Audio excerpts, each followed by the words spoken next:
वैश्विक राजनीतिक घटनाक्रम और अन्य नीतिगत कारणों की वजह से प्रमुख अर्थव्यवस्थाओं में मंदी या फिर गिरावट दर्ज की जा रही है। बावजूद इसके भारतीय अर्थव्यवस्था की रफ्तार ठीक बताई जा रही है। आईएमएफ के अनुसार भी भारतीय अर्थव्यवस्था पर मंदी का प्रभाव ना के बराबर होगा। नमस्कार, मेरा नाम है मनीष भारती और आप देख रहे हैं संस्कृति आईएएस यूट्यूब चैनल। साथियों, आज हम भारतीय अर्थव्यवस्था के संदर्भ में सामने आए आंकड़ों पर बात करेंगे। साथ ही भारतीय अर्थव्यवस्था में स्थिरता बने रहने के कारणों को भी समझेंगे, देखेंगे। देखिए, जैसा कि आज हमारा टॉपिक भी है, पूरे साल 7.2% की रफ्तार से बढ़ी देश की अर्थव्यवस्था। तो आंकड़े ये बताए गए हैं, इन्हीं आंकड़ों का हमें विश्लेषण करना है, इसके तह तक जाना है और ये समझना है कि जब पूरी दुनिया की अर्थव्यवस्था जो है उसमें गिरावट दर्ज की जा रही है, अमेरिका जैसी बड़ी अर्थव्यवस्था या यूरोप की सबसे बड़ी अर्थव्यवस्था ले लें, जर्मनी को ले लें, चीन को ले लें, इन सबों में गिरावट दर्ज की जा रही है, लेकिन भारतीय अर्थव्यवस्था जो है उसमें उछाल देखा जा रहा है या फिर वो स्थिरता पर बनी हुई है। तो इसके क्या कारण हो सकते हैं और क्या क्या और डेटा निकल करके सामने आया है, इन सभी पहलुओं पर विस्तार से बात कर लेते हैं। देखिए, कुछ प्रमुख बिंदु देख लीजिए। दुनिया में सबसे तेज रही भारत की जीडीपी दर। तो सबसे पहले जीडीपी दर जो है उस पर भी हम बात कर लेंगे, जीडीपी क्या होता है इसे भी हम समझ लेंगे, जो कि आपके परीक्षा के नजरिए से भी उपयोगी साबित होगा। और वित्त वर्ष 2022-23 में जीडीपी जो है 7.2% की दर से बढ़ी है, यह रिपोर्ट आंकड़ा बता रहा है। विश्व बैंक जो है और आईएमएफ, इन दोनों संगठनों का कहना है। इसके अलावा आप यहां आरबीआई को भी शामिल कर लीजिए, ठीक है। भारतीय रिजर्व बैंक ने भी यह कहा है कि भारत में मंदी का खतरा ना के बराबर है, जो कि कई बड़ी अर्थव्यवस्थाओं पर देखी जा रही है, संभावना नजर आ रही है, लेकिन भारतीय अर्थव्यवस्था पर दूर दूर तक कहीं इस तरह की हालत नहीं दिख रहा है। न्यूज़पेपर की कटिंग पर देखें तो यहां आपको देखेगा, with 7.2% GDP growth in financial year 2023 India's economy now stand at 3.3 trillion अमेरिकी डॉलर। तो दो महत्वपूर्ण बातें यहां पर है। एक तो है जीडीपी ग्रोथ जो है साल भर में ये 7.2% रहा है भारतीय अर्थव्यवस्था के संदर्भ में देखें, और फाइनेंशियल ईयर जो है 2022-23 की बातें की जा रही है। यहां एक और बात पे आपको नजर देना है, और वह क्या है, भारत की जो पूरी अर्थव्यवस्था हो गई है वह 3.3 ट्रिलियन अमेरिकी डॉलर की इकोनॉमी अब हम हो गए हैं। तो यह भी एक बातें की गई है। कुछ और महत्वपूर्ण बातें अगर आप देखेंगे तो यहां पर है, दुनिया में सबसे तेज भारत की जीडीपी दर बताई गई है। जितनी भी बड़ी अर्थव्यवस्थाएं हैं उसको तुलनात्मक ढंग से अगर देखा जाए तो भारतीय अर्थव्यवस्था काफी रफ्तार से बढ़ती हुई नजर आ रही है। और मार्च तिमाही को लेकर के बात करेंगे हम, कई क्वार्टर को देख लेंगे, लेकिन अगर यहां मार्च को देखें तो मार्च तिमाही में 6.1% का ग्रोथ देखा गया है, और यह हम भारतीय अर्थव्यवस्था के संदर्भ में बात कर रहे हैं। यह इंडियन इकोनॉमी के संदर्भ में बातें की गई है। ड्रैगन को पछाड़ा, ड्रैगन मींस चीन की बात की जा रही है, ठीक है। तो चीन का जो ग्रोथ है वह 4.5% ही रहा है, ठीक है, जबकि भारत का यहां देखेंगे 7.2 है। ओवरऑल जो फाइनेंशियल ईयर है 2022-23 उसकी बात कर रहा हूं। और भारत में मंदी का खतरा नहीं है। जैसा कि आपको मैं बताऊं, कई पिछले लेक्चर भी आप मेरे देखे होंगे जो कि मैंने इकोनॉमी पे लिया था, तो उसमें मैं कई बार आपको बताया भी, कई रिपोर्ट का हवाला देते हुए, कि 2023 को, ये जो 2023 है इसे जो है मंदी का साल भी बताया जा रहा है ना। लगातार जो है कई अर्थशास्त्री इस बात की चर्चा कर रहे हैं, विश्व स्तर पर कई रिपोर्ट जारी हो गई है कि यह साल जो है मंदी का साल हो सकता है। कई बड़ी कंपनियां जो है, टेक कंपनी, वह अपने एम्प्लॉय की छटनी भी बड़े स्तर पर कर चुकी है। आप जानते हैं, अमेजन को देख लीजिए, मेटा देखिए, ट्विटर का हालत आप देखिए, आप उसके बाद बायजू का हालत देखिए भारत में, तो बहुत बड़े स्तर पर छटनी किया गया है। तो वहां पर जो है, जो लोग नौकरी करने वाले लोग हैं उनके लिए भी परेशानी बनी है। इसके पीछे कहीं ना कहीं जो रोल है वह अर्थव्यवस्था के मंदी की बातें की जा रही है कि अर्थव्यवस्था सुस्त हो गई है। कई तरह के कारण इसके पीछे हो सकते हैं। एक बड़ा कारण जो है वह कहीं ना कहीं राजनीतिक स्थिरता तो नहीं बन पाई है पिछले 1-2 सालों में देखेंगे वैश्विक स्तर पे, खास करके रूस यूक्रेन के युद्ध के बाद यह स्थिति काफी और जो है दयनीय हो गई है। चलिए, तो इसके आगे अब हम बढ़ते हैं और देखते हैं कि एनएसओ के जो आंकड़े हैं वह क्या कहते हैं, भारतीय अर्थव्यवस्था के संदर्भ में सबसे पहले उसे समझ लेते हैं। 2-3 बातें जो पहले हो चुकी है, 2022-23 में जीडीपी जो है 7.2% की दर से बढ़ चुकी है। जनवरी-मार्च 2023 में भारत की जीडीपी जो है विकास दर 6.1% रही है, जिसकी हम बात पहले भी कर चुके हैं। तो यह जो है इस तिमाही की बात की गई है। पिछले वित्त वर्ष 2021-22 में यह 9.1% रही थी। यहाँ ध्यान देना है, 9.1% रहा था पिछला जो है 2021-22 का ग्रोथ, और वहां से जो है हम आए हैं 7.2 पे। 9.2 क्यों रहा था, इस पर हम बात करेंगे, क्या कारण रहा, और फिर यहाँ गिरा है, लेकिन फिर भी हम कह रहे हैं कि अच्छा है। देखिए 9.1 से लेकर के हम 7.2 पे आ गए हैं, ठीक है, हमारा ये जीडीपी ग्रोथ। फिर भी हम कह रहे हैं कि जी ये बढ़िया है। इसका कारण है कि हम सापेक्षता के नजरिए से देख रहे हैं। हम जो है अमेरिकी अर्थव्यवस्था के नजरिए से देख रहे हैं, हम चीन की अर्थव्यवस्था के नजरिए से देख रहे हैं, हम जर्मनी के साथ तुलना कर रहे हैं। तो बाकी जो अर्थव्यवस्थाएं हैं और जो अर्थव्यवस्थाएं प्रगति कर रही थी, विकास दर बढ़ रहा था, या वैसी अर्थव्यवस्था विश्व की जो स्थिर थी, उन सबों में गिरावट देखी जा रही है। लेकिन भारतीय अर्थव्यवस्था गिरावट के बावजूद भी अच्छी जगह पर पहुंची हुई नजर आ रही है। इसको लेकर के बातें की गई है, ठीक है। अब यहां पर देखिए, अच्छा सबसे पहले बार बार हम जीडीपी की बातें कर रहा हूं, ठीक है, तो आपके लिए जीडीपी मैं चाहता हूं कि आपको बता दूं, ताकि आपको ये चीजें क्लियर हो जाए, तो फिर आपका कॉन्सेप्ट क्लियर हो जाएगा, तो आप इस चीज को समझ सकते हैं। चलिए जीडीपी यहां देख लेते हैं कि जीडीपी होता क्या है। ग्रॉस डोमेस्टिक प्रोडक्ट, आप इसको जानते हैं, आपने इकोनॉमी में पढ़ा भी होगा। देखिए इसके लिए 2-3 बातों का आपको ध्यान रखना है। जीडीपी की जब भी हम बात करेंगे तो सबसे पहले कोई एक जो है फाइनेंशियल ईयर लेंगे हम, ठीक है। पहला टर्म आपको ध्यान रखना है कि एक जो है वित्त वर्ष की बात की जाएगी। दूसरा टर्म रखना है कि घरेलू सीमा के अंतर्गत जो उत्पादन होगा उसकी बात करेंगे। 2-3 पॉइंट में आप देख लीजिए, ठीक है, सिनॉप्सिस के टाइप में बता देता हूं, आप चाहें तो नोट भी कर सकते हैं। घरेलू सीमा के अंतर्गत, और तीसरी बात जो इसके संदर्भ में कही जाएगी वह है कि इसके अंतर्गत निवासी और प्लस गैर निवासी,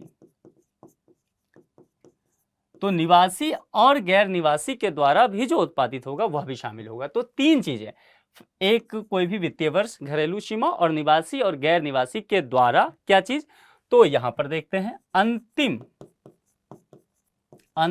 उत्पादित, ठीक है, अंतिम उत्पादित 2 चीजें होती है इसमें। पहली चीज क्या हो जाएगा, गुड्स एंड सर्विसेज की बात की जाएगी, यानी कि वस्तु और सेवा का कुल योग जो हो जाएगा वह आपका जीडीपी हो जाएगा। इस बात को आप समझ गए। फिर से एक बार मैं समझा देता हूं, क्योंकि देखिए ये जो है इकोनॉमी का बेसिक टर्मिनोलॉजी है, बहुत बेसिक चीजें हैं, और यह थोड़ा सा जटिल भी है, कॉम्प्लेक्स भी है, कई बार समझने में दिक्कत होता है। लेकिन इसे अगर आप समझ जाएंगे तो जितनी भी ग्रोथ की बातें होंगी आगे भी इकोनॉमी का, जब आप न्यूज़पेपर में पढ़ेंगे, कोई आर्टिकल मैगजीन में देखेंगे, तो आप आसानी से समझ पाएंगे। तो एक बार फिर से समझ लीजिए, जब मैंने जीडीपी की बात की थी, लगातार मैं आपको कह रहा हूँ कि 2022-23 में जीडीपी 7.2% रहा वृद्धि, या फिर 6.1% रहा तिमाही में, आखिरी तिमाही में, पिछले साल 9.1%। कहने का क्या तात्पर्य है, इससे हम क्या समझते हैं, इन आंकड़ों को कैसे हम क्लासिफाई करें, उसके लिए जीडीपी को समझ लेना सबसे पहली बात जरूरी है। देखिए जीडीपी जैसा कि मैंने पहले बताया, ग्रॉस डोमेस्टिक प्रोडक्ट, सकल घरेलू उत्पाद हिंदी में कहेंगे, और इसके लिए 2-3 बातों का ध्यान रखेंगे। पहली बात क्या है कि एक वित्त वर्ष हम ले लेंगे, कोई भी वित्त वर्ष ले लीजिए, आप 2020-21 ले लीजिए तो उस वित्त वर्ष का आंकड़ा निकल के आएगा, 2022-23 लीजिए तो 2022-23 वित्त वर्ष का आंकड़ा निकल के आएगा, और घरेलू सीमा की बात की जाएगी, ठीक है। भारत की जो भारतीय अर्थव्यवस्था की जो घरेलू सीमा जहां तक होगी उसके अंतर्गत जो भी उत्पादित जो होगा वस्तु और सेवा, उसको लेकर की बात की जाएगी। और यहाँ पर निवासी और गैर निवासी, इन दोनों के द्वारा जो भी उत्पादित चीजें होगा, यहां पर अंतिम उत्पादित जो भी होगा, क्या क्या होगा, तो वस्तु हो सकता है या फिर सेवा हो सकता है, 2 ही चीज हो सकता है, उसका कुल योग जो होगा उससे हम कहते हैं जीडीपी। तो यहां अब आपका मोटा मोटी आप इस चीज को समझ सकते हैं। तो यहां पर जैसे कि मैंने कहा, उदाहरण समझ लीजिए, जीडीपी 7.2% रहा है। इसका कहने का क्या मतलब है, 2022-23 वित्तीय वर्ष में भारतीय अर्थव्यवस्था की जीडीपी 7.2% रही है। कहने का तात्पर्य यह है कि 2022-23 जो है एक हो गया फाइनेंशियल ईयर, जैसा कि मैंने कहा एक फाइनेंशियल ईयर हो गया, और यहां घरेलू सीमा भारतीय अर्थव्यवस्था की बात की गई, ठीक, निवासी और गैर निवासी के द्वारा अंतिम उत्पादित वस्तु और सेवा, इसका कुल योग हमने निकाला तो आ गया जीडीपी 7.2%। तो मैं मान के चलता हूं कि मोटा मोटी आप इन चीजों को समझ चुके होंगे।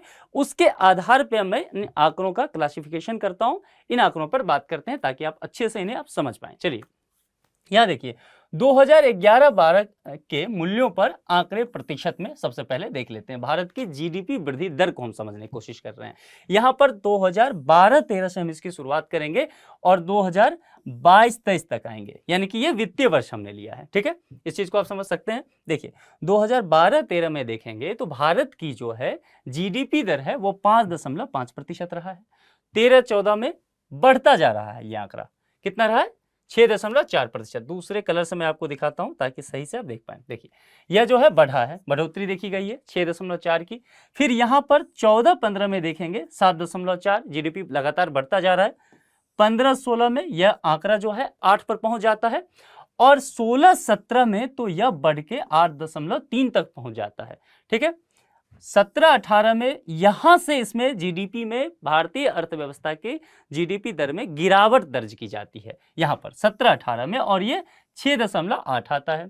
18-19 में ये और इसमें गिरावट दर्ज होगी और 6.5 आ जाता है। 19-20 वित्तीय वर्ष में जब हम देखते हैं तो ये 3.9 पर आता है और काफी जो है गिरावट देखने को मिलता है यहाँ पर। ठीक है, निश्चित तौर पर नीतिगत फैसले कुछ ऐसे रहे होंगे जो इसके लिए जिम्मेदार रहते हैं और बाजार की जो स्थिति है उसके वजह से ये चीजें होता है। ठीक है, अब चलिए यहां से अब देखिए 19-20 के बाद यहां से अचानक से आप देखेंगे जीडीपी जो है -5.8 पे पहुंच चुका है। अब आपको बड़ा आश्चर्य होगा कि यह कैसे हो गया। जब हम देख रहे हैं 20-21 के लिए, तो 20-21 एक ऐसा साल है जहां पर यहां पर देखिए विकास दर जो है वो ऋणात्मक जा चुका है। ठीक है, -5.8 जा चुका है। तो जरा याद कीजिए कि ऐसा क्यों हुआ, इसके लिए क्या वजह हो सकता है। इसके लिए एक वजह हो सकता है, वह है कोरोना महामारी जो है, कोरोना पेंडेमिक की वजह से ये चीजें आई और यहां पर लॉकडाउन की स्थिति हुई।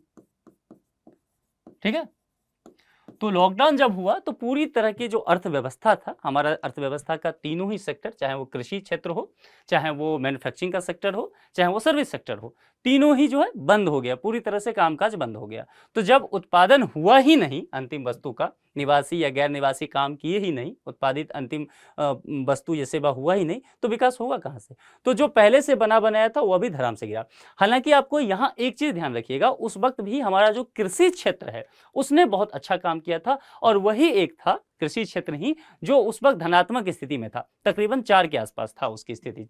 ठीक है, तो यहां से फिर जो है 20-21 के बाद यह आगे बढ़ता है और फिर एक बहुत बड़ी उछाल देखी जाती है। देखिए 2012-13 के बाद सबसे बड़ी उछाल आपको यहां पर दिखेगा 9.1% का जीडीपी। अब यहां पर फिर प्रश्न आता है कि इतनी बड़ी जो उछाल क्यों, तो कोविड जनित कारण जो थे, तो क्या हुआ, बाजार में सुस्ती पकड़ी हुई थी, लेकिन अचानक से जब बाजार खुलता है तो बहुत बड़ी उछाल देखी जाती है। ठीक है, और 9.1% पे पहुंच जाती है। उसके बाद 21-22 के बाद यह जो साल है 22-23 का, इसमें फिर थोड़ी सी गिरावट आती है 7.2% का। अब आप, जैसा मैंने पहले भी कहा था कि यहाँ गिरावट तो दिख रही है, अब चूंकि वैश्विक स्थिति से हम तुलना कर रहे हैं, अमेरिका से कर रहे हैं, चीन से कर रहे हैं, जर्मनी से कर रहे हैं, इस स्थिति में जब हम तुलना करते हैं तो उनकी अर्थव्यवस्था बिल्कुल धराम हो गई है, बहुत नीचे तक जा चुकी है, बहुत स्थिति खराब है। जर्मनी का भी आप देखेंगे, अमेरिका का देख लीजिए, डिफॉल्ट होने की स्थिति पे आ गई है, चीन का 4 के आसपास है। उस स्थिति में हम बहुत बेहतर स्थिति में हैं। ठीक है, अच्छा इतनी जो है अनुमान तो आरबीआई ने भी नहीं किया था, भारतीय रिजर्व बैंक भी ये अनुमानित नहीं आंकड़ा लेके चल रही थी, इससे कम मापा जा रहा था आरबीआई के द्वारा। लेकिन एनएसओ ने जो आंकड़ा दिया है यह चौंकाने वाला है और भारतीय अर्थव्यवस्था के लिए एक सुखद आप कह सकते हैं मैसेज भी है। तो 7.2% यहाँ रहा है। ठीक है, यह तो हो गया आपका भारत की जीडीपी वृद्धि दर 2011-12 के मूल्यों के आंकड़े पर प्रतिशत में हमने ये चीजें देखा। अब तिमाही बार रुझान देख लेते हैं। जैसा कि मैंने यहाँ आपको जीडीपी समझाया, तो वैसे ही जब हम ये कहते हैं पहली तिमाही, दूसरी तिमाही, तीसरी तिमाही, इससे आप क्या समझते हैं, इसको सबसे पहले समझ लीजिए। और इसके लिए यहाँ पर थोड़ा सा मैं जगह निकालता हूँ। देखिए यहाँ पर आप समझिए इस चीज को। कोई भी जब अर्थव्यवस्था की बात करते हैं तो हम कहते हैं फाइनेंशियल ईयर, वित्तीय वर्ष की बात करते हैं। तो जब जैसे कि न्यू कैलेंडर होता है, जनवरी, फरवरी, मार्च और आखिरी में दिसंबर आता है, तो ये हमारा इस तरह से कैलेंडर चलता है। लेकिन हम जब अर्थव्यवस्था की स्थिति मापते हैं तो उसका फाइनेंशियल ईयर जो होता है वह अप्रैल से चलता है, अप्रैल से चलेगा और कब तक चलेगा, मार्च तक, ठीक है। तो यह स्थिति होती है, इसी को वित्तीय वर्ष कहते हैं। तो पहली तिमाही जो होगी कब से स्टार्ट होगा, वह अप्रैल से होगा, यह पहली तिमाही। अब अप्रैल से 3 महीना जोड़िए, अप्रैल, मई, जून, तो पहली तिमाही जो है अप्रैल से जून की हो जाएगी। आप चाहें तो इन चीजों को नोट कर लीजिए। दूसरी तिमाही जून के बाद शुरू होगी, जुलाई, अगस्त और सितंबर, तो यहां से लीजिए जुलाई से सितंबर, ये दूसरा आ गया। और तीसरा आ जाएगा सितंबर के बाद 3 महीना जोड़िए, अक्टूबर, नवंबर, दिसंबर, तो अक्टूबर से दिसंबर आ गया। और फिर चौथी तिमाही जिसकी हम बार बार बात कर रहे हैं, जिसके आंकड़े अभी हम डिस्कशन कर रहे हैं, तो दिसंबर के बाद 3 महीना जोड़िए, जनवरी, फरवरी, मार्च, तो जनवरी से मार्च। अच्छा, गौर कीजिए, यानी कि एक फाइनेंशियल ईयर में 4 तिमाही होगा, और ये तिमाही में ही है शब्द छुपा हुआ कि 3 महीने का एक क्वार्टर, ठीक है। तो 3 महीने का एक हमने ले लिया, ठीक है। ये 4 तिमाही इसमें हो गया। हम जो बात कर रहे हैं यह जो है, देखिए जनवरी मार्च को लेकर के चल रहे हैं, तो जनवरी मार्च आखिरी है, इसके बाद नया वित्त वर्ष शुरू हो गया, यानी कि अप्रैल से अब, तो 2022-23 का जनवरी से मार्च तक चौथी तिमाही जो है उसमें जीडीपी विकास दर जो है 6.1% रही है। तो यहां आप वित्त वर्ष को समझ गए, ठीक है, तिमाही को समझ गए। अब इसको देख लीजिए, तिमाही वार रुझान क्या कहता है उसको समझिए। इसमें जो है 2 वित्त वर्ष मैंने लिया है, 2021 और 22 एक है, और 2022 और 23 है दूसरा। इसमें तुलना कर लेते हैं। सबसे पहले 2021 और 22 जो है वित्त वर्ष, इसमें देख लीजिए तिमाही में कैसे कैसे ग्रोथ किया है जीडीपी। यहां पर पहली तिमाही देखेंगे तो 21.6% आपको दिखेगा, तो काफी उछाल देखने को मिल रहा है। दूसरी तिमाही में 9.1, तीसरी में 5.2, चौथी में 4.0, यानी कि 4, ठीक है। अब 2022-23 में देखेंगे तो पहली तिमाही 13.1, दूसरी तिमाही 6.2, तीसरी तिमाही 4.5, और चौथी तिमाही कहने का मतलब यहां पर जनवरी से मार्च, ठीक है, इस बीच 6.1% की बढ़ोतरी देखी गई है, जो यहां लिखा हुआ है। यही बातें यहां की जा रही है। आप चाहें तो पहली तिमाही 2022-23 का पहली तिमाही 2021-22 में तुलना करके देख सकते हैं। जैसे कि यहां देखिए, वित्त वर्ष 2021-22 का पहली तिमाही जो है 21.6 रहा है, तो यहां पे पहली तिमाही 2022-23 का 13.1 रहा है, तो इसकी तुलना भी की जाती है, इसका भी आंकड़ा लिया जाता है। किसी और लेक्चर में जब हम इस पर डिटेल से बात कर रहे होंगे तो इस पर जरूर हम बात करेंगे। फिलहाल आगे चलते हैं और सेक्टर वाइज ग्रोथ देख लेते हैं। यह जो बात की गई है कि भारत की अर्थव्यवस्था में ठीक ठाक स्थिति बनी हुई है, 7.2% का विकास दर देखा गया, तो देखते हैं कि किन क्षेत्रों की क्या स्थिति रही है। देखिए, कृषि क्षेत्र किसी भी अर्थव्यवस्था का जो है रीढ़ का हड्डी माना जाता है, और भारतीय अर्थव्यवस्था के लिए तो यह बिल्कुल बातें जो है वह बिल्कुल प्रमाणिक है, क्योंकि कोविड जो है, जब पूरी दुनिया की अर्थव्यवस्था की स्थिति बहुत खराब हो गई थी, कृषि के वजह से भारतीय अर्थव्यवस्था फिर भी ठीक रही थी। देखिए, कृषि क्षेत्र में ग्रोथ जो है 5.5% का, माइनिंग का मतलब यहाँ पर खनन, ठीक है, हिंदी में खनन, तो खनन में 4.3%, और मैन्युफैक्चरिंग में कितना रहा है, विनिर्माण हिंदी में बोलते हैं, विनिर्माण कितना है, 4.5% का ग्रोथ, और इलेक्ट्रिसिटी में 6.9%, कंस्ट्रक्शन यानी कि निर्माण, देखिए मैन्युफैक्चरिंग और कंस्ट्रक्शन, यहाँ होगा विनिर्माण और यहाँ होगा निर्माण, इसका बिल्कुल जो है इसको क्लासिफाई करके रखिए। कंस्ट्रक्शन में 10.4%, रियल एस्टेट 7.1%, और फाइनेंशियल में 7.1%, ट्रेड और होटल में 9% का उछाल, ट्रांसपोर्ट में 9.1% का ये उछाल देखा गया है। सेक्टर वाइज हमने देख लिया कि किस क्षेत्र में हमारे देश की जीडीपी कितना उछाल लेकर के चल रही है।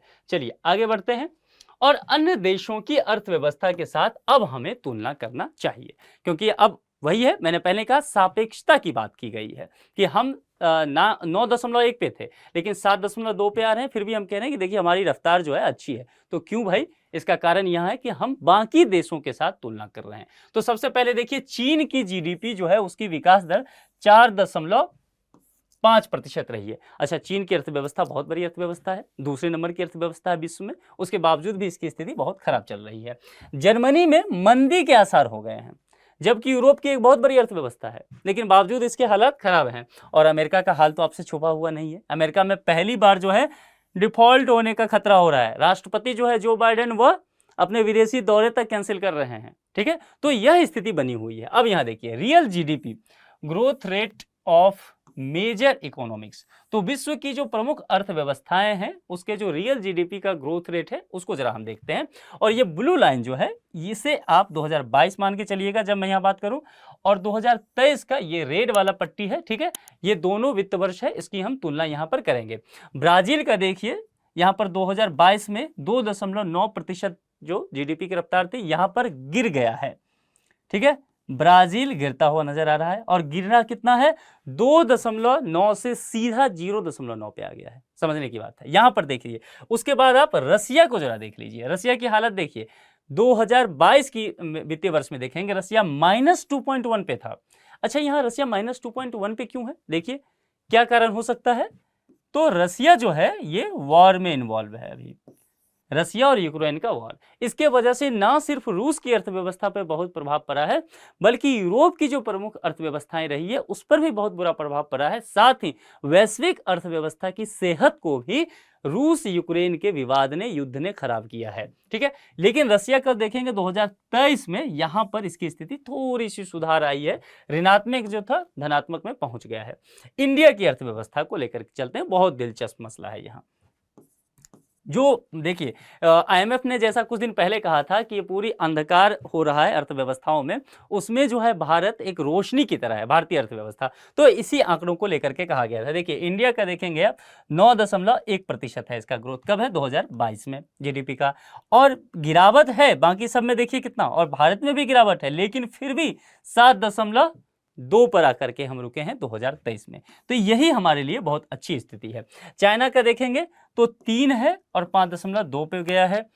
ध्यान रखना है ये रियल जीडीपी हम कर रहे हैं कैलकुलेट। ठीक है, उसके बाद साउथ अफ्रीका का देखेंगे तो 2 से गिरा है 0.1। जर्मनी तो देखिए ऋणात्मक में पहुंच गया है, अब पिछले में था, अभी 1.1 केवल है। जापान की भी यही हालत है। उसके बाद आप ब्रिटेन का एक देखते हैं 0.3 से 2.1, और यूएस का यहाँ पे देखिए 2.1 से गिर करके 1.6। तो इस तरह से स्थिति देखेंगे, ये आईएमएफ के द्वारा लिया गया था। आईएमएफ वर्ल्ड इकोनॉमी आउटलुक अप्रैल 2023 में जो रिलीज किया गया था उसका यह आंकड़ा है। इस स्थिति से आप देखेंगे तो आप देखेंगे भारत की अर्थव्यवस्था फिर भी बहुत अच्छी स्थिति में है। वर्ल्ड बैंक और आईएमएफ का क्या मत है इसको जानना जरूरी है। देखिए वैश्विक अनिश्चितताओं के बीच भारतीय अर्थव्यवस्था ने बेहतर प्रदर्शन जारी रखा है, ये वर्ल्ड बैंक भी कह रही है, आईएमएफ भी कह रही है। आईएमएफ ने तो यहां तक कहा कि भारतीय अर्थव्यवस्था जो है, जैसा कि मैंने पहले भी कहा कि अंधकार जो हो रहा है इसमें रोशनी का काम कर रही है। भारतीय अर्थव्यवस्था ही वो अर्थव्यवस्था बनेगी जो बाकी दुनिया की अर्थव्यवस्थाओं को जीवंत कर सकती है, आईएमएफ का ये कहना है, ये स्टेटमेंट है आईएमएफ का। और भारत में मंदी का खतरा जो है वह ना के बराबर है, यह कह रही है। आर्थिक मंदी का अर्थ क्या होता है अब इसे समझ लीजिए। देखिए मंदी की चर्चा मैंने पहले भी की थी यहां भी, तो अब मंदी को मैं बता देता हूं। आर्थिक मंदी का कहने का अर्थ है कि किसी देश की जब जीडीपी जो है, जीडीपी का परसेंटेज जो है लगातार 2 तिमाहियों में से 2 तिमाही में ऋणात्मक चले जाए। जैसा कि मैंने आपको दिखाया कि रसिया का जो है ऋणात्मक में चला गया एक पूरा फाइनेंशियल ईयर। तो अगर 2 तिमाही मैंने आपको बताया था कि मान लीजिए पहला तिमाही जो है वह अप्रैल से जून हुआ, उसमें किसी देश की अर्थव्यवस्था है वह -2.1 है, एक तिमाही में हो गया, ये अप्रैल से जून हो गया। ठीक है, और फिर लगातार ये होना चाहिए, गैप नहीं। ऐसा ना कि एक तिमाही जो है ऋणात्मक गया, फिर दूसरे तिमाही में धनात्मक आ गया, फिर ऋणात्मक आएगा, तो मंदी में नहीं माना जाएगा उसे। लगातार 2, फिर यहां मान लेते हैं जुलाई अगस्त सितंबर, ये 3 महीने का दूसरा तिमाही हो गया, और इसमें भी मान लेते हैं 1.2। तो देखिए, और ये मान लेते हैं रसिया का अर्थव्यवस्था है। तो रूस की अर्थव्यवस्था 2 तिमाही में लगातार ऋणात्मक चली गई, तो हम कह देंगे कि भैया रसिया की जो अर्थव्यवस्था है ना वहां मंदी आ गया है, यह कहने का मतलब हुआ। तो जीडीपी लगातार 2 तिमाहियों से नकारात्मक रहती है, तब इसे देश में मंदी कहा जाता है। यहां पर आरबीआई ने भी कहा है भारत के संदर्भ में, और आरबीआई ने कहा है कि देखिए हमने जितना अनुमान लगाया था कि 2022-23 को लेकर के 2022-23 फाइनेंशियल ईयर को जो अनुमान लगाया था उससे तो बहुत बेहतर रही है भारत की अर्थव्यवस्था। ठीक है, इसने कहा कि इससे तो बहुत बेहतर रहा है। तो आरबीआई भी कह रही है कि कोई खतरा नहीं है, आईएमएफ भी, वर्ल्ड बैंक भी। अब चिंता का विषय लेकिन क्यों बना हुआ है? सब कुछ अच्छा अच्छा है, ऑल इज वेल, फिर परेशानी क्या है? देखिए परेशानी है, राजकोषीय घाटा में वृद्धि देखी जा रही है। जीडीपी हमारा ठीक ठाक चल रहा है, लेकिन भाई साहब आपके राजकोषीय घाटा पर दबाव बढ़ता जा रहा है। 6.4% का स्तर रह गया है। अब देखिए राजकोषीय घाटा होता क्या है, तो मैं आपको बहुत आसान भाषा में पहले बताता हूं। देखिए राजकोषीय को ऐसे तोड़ लीजिए, राज मतलब क्या हुआ? राजा, कोषीय मतलब राजा का खजाना, कोष ये हो गया, इससे हो गया राजा, और ये हो गया खजाना, राजा का खजाना, और राजा के खजाना में लग गया घाटा, हो गया राजकोषीय घाटा। अब राजा को आप रिप्लेस कर दीजिए गवर्नमेंट से या कोई भी इकोनॉमी से, मान लीजिए इंडियन इकोनॉमी, तो इंडियन इकोनॉमी, और घाटा जो है कोषीय जो है इसका जो फंड होता है, ठीक है, तो कोष जो है इसका खजाना, और इसमें घाटा लग गया। घाटा लगने का मतलब क्या होता है? आपने एक फिल्म देखा होगा, उसका फिल्म का नाम ही है आमदनी अठन्नी खर्चा रुपया। यानी कि क्या है कि आप जितना कमा रहे हैं उससे ज्यादा आप खर्च कर रहे हैं। आपने दिन भर में 1000 रुपये की कमाई की है और आप क्या कर रहे हैं, 1200 रुपये का एक शर्ट खरीद लिए, तो 200 रुपया आपको उधार लेना पड़ गया, आप घाटे में हैं 200 रुपया में, ठीक है, कर्ज में है। तो वही स्थिति बन गई है भारतीय अर्थव्यवस्था को लेकर के। राजकोषीय घाटा के संदर्भ में कहा जा रहा है कि राजकोषीय घाटा जो है ना वो लगातार बढ़ रहा है भारत का, वह कम होने का नाम नहीं ले रहा है, और जरूरी है कि वह कम हो। अच्छा, राजकोषीय घाटा बढ़ने के कुछ कारण भी हैं। ये जो चुनाव में इलेक्शन वगैरह होते हैं ना, इलेक्शन जो हो रहे हैं उसमें फ्रीवीज की बहुत बातें की जा रही है। जन कल्याण का काम करना अलग चीजें हैं, लेकिन लोक लुभावन वादे करके बहुत ज्यादा खर्च करना उस पर ताकि इलेक्शन जीत सके, उससे दबाव राजकोषीय घाटा पर बहुत ज्यादा पड़ जाता है। आप जो पुरानी पेंशन स्कीम लाने की बात जो सुन रहे होंगे, तरह तरह के जो राज्य सरकारें अलग अलग कह रही हैं कि हम पुरानी पेंशन स्कीम लाएंगे, ठीक है, और तो उस पर केंद्र सरकार का तर्क यही है कि हम यदि पुरानी पेंशन स्कीम लाते हैं, आरबीआई ने भी कहा है, तो राजकोषीय घाटा हमारा और ज्यादा बढ़ जाएगा, स्थिति बहुत खराब हो जाएगी। तो यहां इन संदर्भ में बातें की गई है, यानी कि राजकोषीय घाटा जो है एक वित्तीय वर्ष में सरकार के कुल राजस्व और कुल व्यय के बीच का अंतर है। कमाई जो है वह कम हो रही है और व्यय जो है, खर्चा बढ़ रहा है, तो भैया राजकोषीय घाटा आपको होगा, और यह एक वित्तीय वर्ष के संदर्भ में होगा। अगर 2022 है तो 2022-23 के संदर्भ में। और दूसरा कारण क्या हो सकता है, तो बुनियादी उद्योगों में विकास दर धीमी रही है। बुनियादी उद्योग क्या हो सकते हैं, जैसे कि मान लीजिए इंफ्रास्ट्रक्चर के काम जो है, कंस्ट्रक्शन का काम हो सकता है, मैन्युफैक्चरिंग का काम हो सकता है, माइनिंग हो सकता है, इलेक्ट्रिसिटी का वर्क हो सकता है। इन सबों का जो है विकास दर वह धीमा रहा है। यदि उसमें भी रफ्तार पकड़ा होता तो भारतीय अर्थव्यवस्था, ये जो आप जैसा कि आप देखें 9.2 से जाकर के 7.2 पे पहुंच गई, तो ये ना गिरी होती, इसमें और रफ्तार बन जाता तो और भी बेहतर होता। तो कुल मिलाकर के हमने पूरी कोशिश की है कि इस पूरे मुद्दे पर आपके जितने भी पक्ष हो सकते हैं, प्रश्न हो सकते हैं, जहां जहां आप सोच सकते हैं कि और क्या होगा, तो मैंने कोशिश किया है कि सभी को शामिल किया जा सके। हालांकि कुछ देर के क्लासेस में, लेक्चर में ये संभव नहीं हो पाता है, तो अपने तरफ से भी आप पढ़िए इसको, और आपके कुछ और भी प्रश्न हैं तो कमेंट सेक्शन में आपका स्वागत है, जरूर आप प्रश्न पूछिए। मैं उम्मीद करता हूं कि आज जितनी भी पहलुओं पर मैंने चर्चा की है वह आपके पठन पाठन को समृद्ध करने में सहायक सिद्ध होगा। जल्द ही किसी नए मुद्दे के साथ मिलते हैं, अपना ख्याल रखिए। Thank you.